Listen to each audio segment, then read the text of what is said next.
Don't get so angry, I'll buy another one and return it to you. I had my husband's watch stolen by a neighbor who is notorious in the neighborhood for her messiness. And it was worth $18,000 at the time. You're really gonna replace it, right? I decided to tell this neighbor, who's keeping her cool composure, the truth after my final confirmation. My name is Donna William. I live in an average household. I work part-time from morning until noon and take care of the house in the evenings. My husband is currently working abroad on a job assignment. We have one child, and through that child, I became friends with a neighbor, Sandra Smith. However, I was shocked to learn one day. Sandra was the notorious in the neighborhood for her messiness. And she's crafty, with a habit of taking things from those she befriended and then cutting off all contacts afterwards. I heard such stories from victims of her and had stopped inviting Sandra to my home. Still, Sandra would frequently try to visit my home. Lately, she's been showing up without even calling in advance. Even when I told her it was inconvenient, Sandra wouldn't listen. Distressed, I called my husband and we installed security cameras. Today, my shift ended half-day. As soon as I got home, the doorbell rang. I had a bad feeling and looked through the peephole. Sure enough, there was Sandra. I thought of pretending I wasn't home for a moment, but Sandra kept ringing the doorbell over and over. Hey! I know you're in there! Come out already! She banged on the door roughly. Not wanting to stir up rumors in the neighborhood, I opened the door. Seeing that, Sandra snorted and walked in without asking. Weren't you just pretending to be out just now? When she gave me that glaring look, I said, "It's not like that," and poured some coffee. I've got plans today, I told her, but Sandra just wouldn't listen. She sat lazily on the couch, holding snacks she'd taken from the shelf without asking. This isn't that good. And it's instant coffee. You're treating me pretty rough for a guest, aren't ya? I'm sorry. I just got home from work. What brings you here? I was surprised since you didn't call ahead. We're friends, right? Do I always gotta let you know? I told her that's not the point and tried to end the conversation with her quickly. Ever since I started avoiding Sandra, she's been making snide remarks and complaints like she did just now. Her selfish behavior also started around that time. My husband's gonna be late today. Oh, maybe you could invite me for dinner? You're gonna be alone anyway, right? No, my child will be home soon. So what? One more person won't hurt, right? Listening to Sandra's audacious comments, I was upset deep down. But I couldn't outright refuse, and that night, I ended up having dinner with Sandra. After we ate, Sandra went through my kitchen and even started drinking. After soothing my worried child to sleep, I went to the living room where a tipsy Sandra awaited. It's getting late. As I started to say this to Sandra, she glared at me with a wine in one hand and a bright red face. You telling me to leave? I came all this way to hang out. Sandra frowned, clearly unhappy. She seemed pretty drunk. Since then, she slurred her words, scolding me and insisting that if I wanted her to leave, I should drive her home. I couldn't, especially with my sleeping child at home alone. But Sandra just started making sarcastic remarks again, as if ignited. At that moment, I noticed the bottle of wine Sandra had opened. It was the wine I had been saving to drink with my husband. I had saved up from my part-time job to buy that wine, a $1,000 bottle. I couldn't help but raise my voice. Did you drink that wine all by yourself? This one? Yeah. Got a problem? That bottle costs $1,000. I bought it for a special occasion, to open on our anniversary. Sandra then laughed heartily. Seeing my frustration, she mocked me, saying, "It's just $1,000. My husband is a doctor, so he can buy as much of this wine as we want." Your husband really doesn't earn much, does he? Sandra said, mocking my husband in the process. I was so frustrated, I bit my lip. Come on. Getting so upset over just a cheap bottle of wine? You're so petty. If anything, you should be grateful. Someone with taste like mine is drinking your wine. Enough is enough. Please leave now. But Sandra just gave a nonchalant reply and made a phone call. A few minutes later, the doorbell rang. Wondering who could it be at this hour, I checked the video intercom and there stood Sandra's husband. Finally, you're here, Sandra said as she staggered toward the door, leaving her mess behind. I couldn't just let her go on dropping things everywhere, so I helped her to the door. My husband is a doctor and he's super busy. He earns a lot and still comes to pick me up. I'm so lucky to have such a wonderful husband. Isn't your husband working out of state? He's hardly ever home. Maybe he's got someone else over there? Sandra chuckled mischievously. I was starting to feel repulsed by Sandra's baseless speculations. I just wanted her to leave and never come back. Although I glared at her with all my might, she didn't seem to care. You should leave your husband and snag an elite one like mine. But I guess that's too much for you, Sandra said cheerfully as she left. Her husband gave me a pained look, nodded silently, and went after her. 2 days later. Right after I returned from shopping, Sandra showed up again. I'm pretty busy today, I mentioned, but Sandra replied, I just need to use the restroom. I was hesitant, but then thought, what's the harm in letting her use the bathroom? Just then, a delivery arrived. Rushing to the front door in a hurry to receive it, I found Sandra comfortably lounging in the living room when I returned. As I exclaimed, oh, I noticed Sandra smirking and munching on the cake I had stored in the fridge. Just taking a little break. This is horrible. I shouldn't have let her in. I tried to tell her I had chores to do, but Sandra showed no signs of leaving. Frustrated, I left Sandra in the living room and went back to my chores. That was a mistake. When I finished cleaning up the kids' room and returned to the living room, I found Sandra rummaging through my shelves, apparently looking for anything valuable. Hey, stop that. What the heck are you doing? I hurriedly grabbed the box that held my husband's treasured watch. Sandra shot me a displeased glare. Hey, why is this watch stored so carefully? What's the story? I tried to dodge the question, but Sandra pressed on. Reluctantly, I explained. It's a limited edition from overseas, cost about $18,000 back then. My husband always said to handle it with gloves to avoid fingerprints. He's a big watch enthusiast. Sandra uninterestedly replied, huh? Just $18,000 and you treat it like it's gold. Guess some folks just show their colors. If I ask my husband, he could buy dozens for that price. With a smug look, Sandra snatched the watch box from me. If you've got stuff to do, I'll put this back for you. Saying that, Sandra put it back on the shelf. I told her not to do it again, and then I headed to clean the bathroom. But I let my guard down. I completely forgot that Sandra had a habit of taking things from people's homes without asking. It was just when I finished my chores. Want some tea? When I said that, Sandra responded with a surprising, no thanks. And then, she hurriedly grabbed her bag and headed for the front door. Shocked, I rushed after her. Sandra gave me a sidelong glance, smirking, as she reached for the door. I was gonna leave after the break anyway. I'll be back soon. Her quicker than usual departure made me suspicious. I had a feeling something fishy was going on. I quickly checked the security camera I had set up in the living room using my phone app. To my surprise, there was Sandra, putting that $18,000 watch into her bag without permission. When I checked the shelf, sure enough, one of the watches was missing.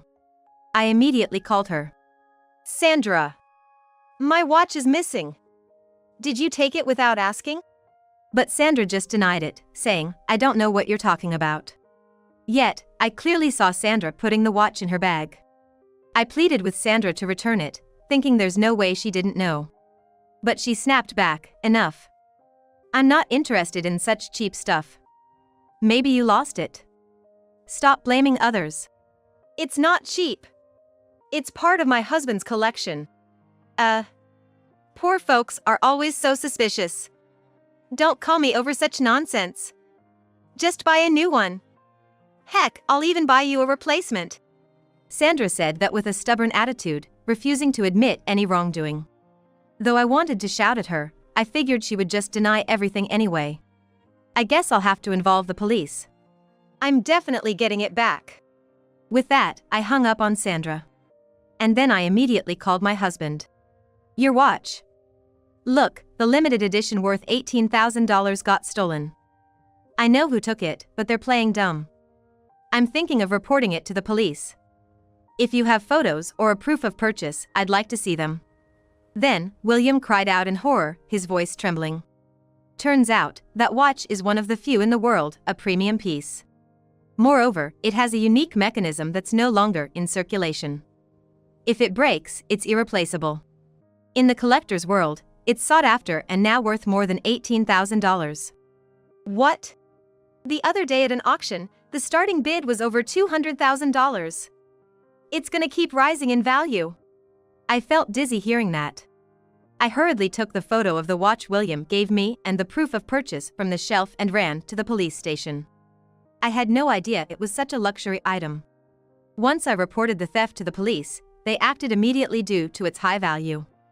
I wanted to call Sandra and inform her that I was coming over with the police, but her phone went straight to voicemail. Hoping the watch would be safe, I headed straight to Sandra's house. After ringing the doorbell several times without a response, the police showed their badge and urged her to come out. Then, looking annoyed, Sandra appeared. Really? Bringing the police is an overreaction. You're trying to corner me without any evidence, aren't you? Sandra said that with a smirk on her face. My irritation with Sandra reached its peak. We have evidence. I quickly showed her the security camera footage on my phone. The footage clearly showed Sandra putting William's watch into her bag. Sandra gasped upon seeing the video. Setting up a security camera in your home? This footage looks like it's just meant to make me look bad. I was just thinking of borrowing it for a while. That's not borrowing, that's stealing. I reprimanded Sandra. But she just laughed off my desperation and didn't take it seriously. It's just $18,000, right? What if it breaks? It can't be fixed anymore. When I said that, Sandra smirked and replied, "Don't get so mad, I'll just buy another one and give it back." Such an arrogant attitude without any sense of guilt. I couldn't tolerate Sandra's attitude and raised my voice. You steal someone's precious item and have the nerve to act like this? I know you've been taking things from various people without permission. When I said that, Sandra's face turned red and her eyes narrowed. Excuse me. Stop making these weird accusations. Sandra muttered, "This is why I hate poor folks," looking at me with an exasperated expression. The feeling is mutual. I asked the police, "Can't you arrest her?" And the officers said they could if they had evidence and if the stolen watch was in this house. You'll never get inside my place.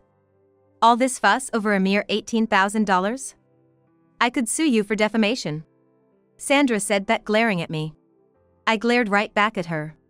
Can I ask something? If you claim you borrowed it, you still have the watch with you, right?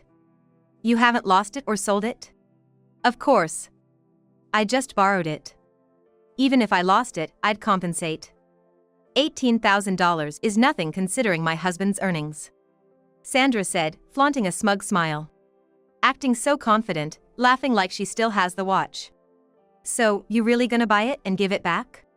When I pressed further, Sandra, out of frustration, promised she would buy and return it if it was damaged or lost. To make sure she couldn't weasel out of it, I recorded her words on my phone. Why are you so persistent? Do you really want to paint me as a thief? It's just a watch after all. I told Sandra what my husband had told me. Actually, when that watch was purchased, it was $18,000. Now, it's become a collector's item and is worth at least $200,000. Sandra, hearing my words, stammered and started to sweat. No way. That's a bluff. You're trying to trick me. It's true. Look at this. I showed her a screen my husband sent me. On an auction website, the price has now soared to $280,000. Sandra stared at the screen, her face pale as stone. If you return the stolen item now, I won't ask you to buy it. When I said that, Sandra frantically rummaged through her bag by the entrance. Then, she roughly handed over something. It was my husband's watch. But the face was cracked and it had scratches. What? How did this happen? When I looked at Sandra in shock, she defensively claimed it was broken from the start. I told her that couldn't be the case, but Sandra kept insisting she didn't know. I decided to show Sandra a picture my husband had taken. This is a picture my husband took when he got home this month. It isn't broken, right? Then, Sandra started accusing me of breaking it. I shook my head in denial. I never touch my husband's collection with my bare hands. He always uses gloves, too. You remember me explaining that, right? If we do a fingerprint test, we'll instantly know who broke it. You can't prove anything. You might have wiped it down after touching it. Well, let's do this then. We have a week's worth of security footage. Let's review it and see if I ever touched it with my bare hands. If the only person we see touching it is you, that's pretty incriminating, isn't it? I handed over my phone to the police. The officers checked it immediately. Sandra, with a pale face, tried to stop both me and the police, but she was apprehended on the spot. I won't let this slide. You promised, right? If it's broken or lost, you'd buy a replacement. I never said that.